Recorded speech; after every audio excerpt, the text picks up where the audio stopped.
Seorang pedagang di Pasar Cicahem, Kota Bandung, Jawa Barat kecewa lantaran mendapat amplop kosong yang diberikan rombongan Presiden Republik Indonesia Joko Widodo saat melakukan kunjungan Minggu kemarin.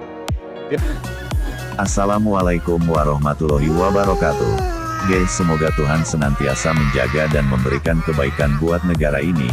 Karenanya jangan pernah kita sekalipun mengingkari nikmat pemberiannya, apalagi jika mengingkari kuasanya. Sungguh kita hanya makhluk yang lemah saja, dan tak sepantasnya kita sombong, dan berlaku arogan.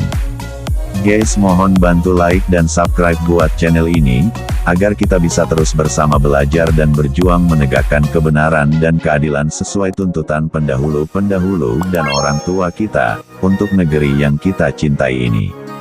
Ada pesan moral yang jadi benang merah sejarah bangsa ini, bahwasanya ketika kita tak bisa lagi menyadari kesalahan dan kekurangan kita, dan menutup mata hati dan telinga dari kebenaran, dan ketika kekuasaan sudah menjadi sarana dan akses mendapatkan kemudahan dan kemakmuran pribadi, dan kita mempertahankannya mati-matian, bahkan dengan kebohongan dan pelanggaran yang dipaksa dibenarkan, ketika itu pula hilanglah marwah kesejatian amanah, hilanglah kemuliaan, yang tertinggal keserakahan dan kecintaan yang berlebihan kepada dunia.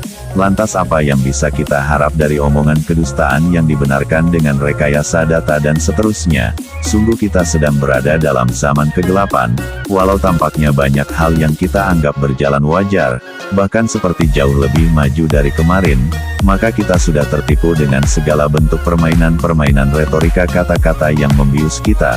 Tapi bila kita rakyat sudah cukup cerdas, dan punya naluri dan intuisi yang terasah dengan perilaku-perilaku yang menjunjung tinggi nilai-nilai luhur kebenaran Tuhan dan kebaikannya, insya Allah dengan petunjuknya kita bisa mendeteksi kebohongan dan sandiwara palsu. Tapi bila sebaliknya, maka kita wajib introspeksi. Jangan-jangan kita ini rakyat yang hanya berubah tampak fisiknya, dan menyesuaikan dengan perkembangan zaman, tetapi kecerdasan kita tak beranjak, dan kita sudah lagi tak punya intuisi, dan kita menjadi rakyat yang mudah sekali dibohongi. Kita harus menjawab dugaan ini dengan proses pembelajaran dan peningkatan ketakwaan terhadap Tuhan yang Maha Kuasa, dan sedikit-sedikit kita menghindari jebakan-jebakan yang tampaknya seperti kebaikan. Kita terus berusaha untuk tidak terlalu terbuai dengan segala fasilitas hidup dan kemajuan-kemajuan fisik semata, dan memiskinkan jiwa-jiwa kita. Janganlah kita terlalu mendewakan kenikmatan dunia yang hanya sementara, agar perasaan kebersamaan itu tetap ada, agar keadilan itu tak sekedar kata-kata, agar kata amanah itu punya bobot dan nilai, agar kita semua saling sayang, dan saling menyelamatkan. Narasi ini disarikan dari berbagai sumber dan buku tentang kebaikan dan kebenaran tentang hidup. Semoga bermanfaat, guys, di saat kita penat dengan kesaksian kita sendiri dalam keterlibatan kita menyusun cerita sejarah negeri ini. Juga pemberitaan-pemberitaan yang tidak produktif, atau bahkan membuat kita mengurut dada, percayalah masih ada harapan, dan kebenaran itu takkan hilang ditelan kemunafikan, dan kejadian-kejadian berikut menambah keyakinan akan hal itu, paling tidak bisa agak mengimbangi kesombongan dan kearogansian para oportunis politik dan kekuasaan. Wallahu alam bishawab.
Dengan cermat mempotret bagaimana keasikan warga kita makan kerupuk, panjat pinang dan sebagainya sampai masuk ke dalam pidatonya Ibu Menteri. Tapi apakah kamera pemerintah hari ini memotret orang-orang di depan kantor DPR RI ini? saya ingin katakan bahwa kenaikan harga BBM dengan kompensasi bansos tidak akan memperbaiki daya beli masyarakat. Apakah sengaja kita memiskinkan rumah tangga Indonesia menjelang pemilu 2024? Hanya untuk kepentingan politik kita kemudian mengabaikan berhitung-hitung dengan rakyat kita. Kita hitung subsidi sampai 400 sampai 600 tadi, tetapi untuk kepentingan ketahanan pangan, untuk kepentingan perut rakyat Indonesia, kita tidak pernah berhitung untuk itu. Hanya kita berikan bantuan sosial untuk pengalihan, menjadikan rakyat kita mengemis di negerinya sendiri. Karenanya sekali lagi, saya dan fraksi PKS ingin menegaskan bahwa mari kita tolak kenaikan BBM yang dirancang oleh pemerintah ini. Mohon izin bicara agama saya ya. Oke. Dalam agama Islam, akhlak itu lebih penting dari ilmu. Orang pintar banyak, tapi nggak semua orang pintar itu teladan, kira-kira begitu. Jadi tadi sarjana hukum berarti orang berilmu, tapi tidak identik dengan akhlak mulia.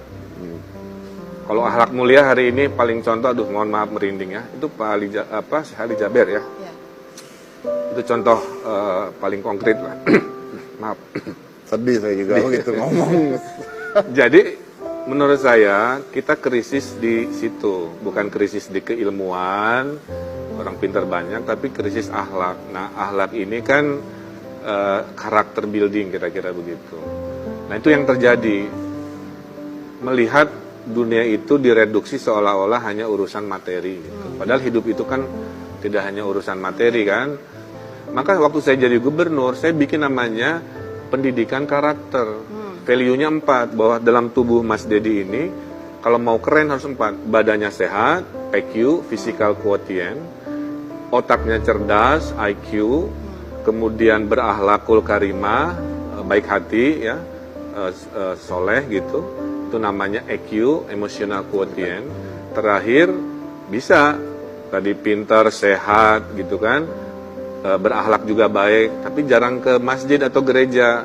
Maka kita butuh terakhir namanya SQ, Spiritual. Nah, saya mencoba fundamentalnya ya sebagai pemimpin supaya tidak terjadi lagi ada anak durhaka kepada orang tua gitu kan, ada orang memaki-maki pemimpin, itu dengan 4. Alhamdulillahirobbilalamin, dan ternyata kita takkan pernah kehilangan nilai kebenaran itu, karena di saat kegelapan hampir menguasai segala sendi kehidupan ini, Allah selalu menghadirkan cahayanya untuk menuntun kita selalu di jalan yang benar. Terima kasih, wassalamualaikum warahmatullahi wabarakatuh.